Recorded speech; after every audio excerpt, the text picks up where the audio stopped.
Hey, what's up everybody? This is my first Movement IQ live video, so I hope you guys enjoy it. The purpose of this video is I got a couple of comments asking me about what the hell this is and how do you use it, right? So this is called theracane. I've been trying to do a better job taking care of myself, so I purchased one. And as I posted it, some people asked like, what's the way to do it? Some tips and stuff like that. So I want to show you a couple of things I want to do regarding certain body parts. So if you have any questions or have certain requests, certain areas that you're trying to hit and target and you feel like the theracane can help you out, put it in the comments. I'll go ahead and try and do a video one of these days. I might just do instructionals depending on how many people can benefit from these videos, right? So one request was to work on the upper traps.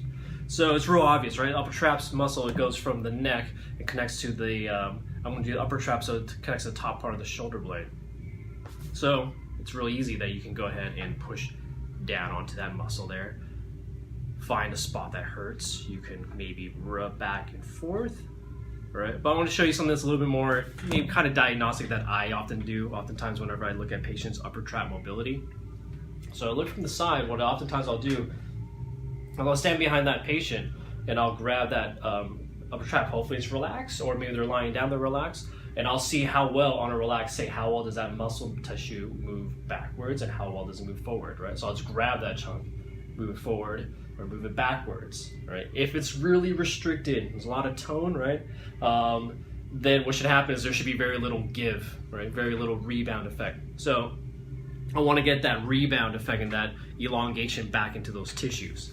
So what I do, instead of just going straight down, right? What I'm going to do is I'm going to maybe go into the front of it.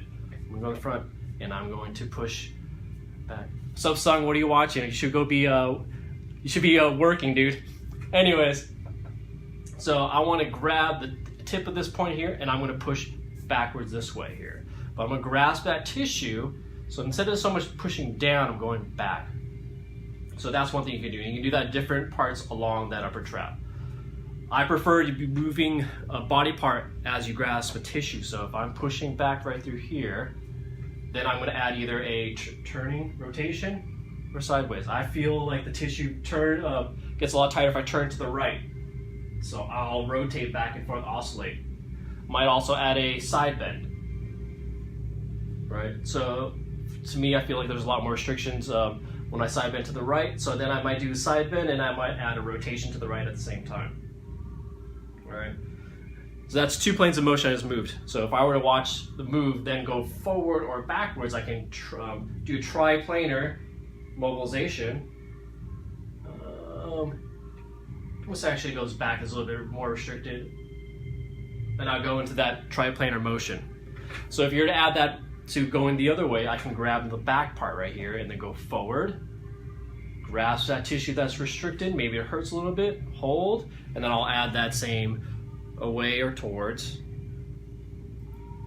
add a rotation, and then I might add a forward bend or backwards. I'm gonna go forward bend for this one here, right? So I would do that along the entire upper trap, do that both sides.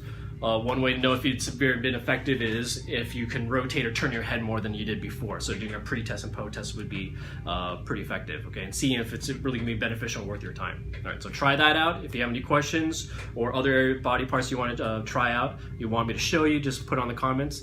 Catch you later, guys. Thanks.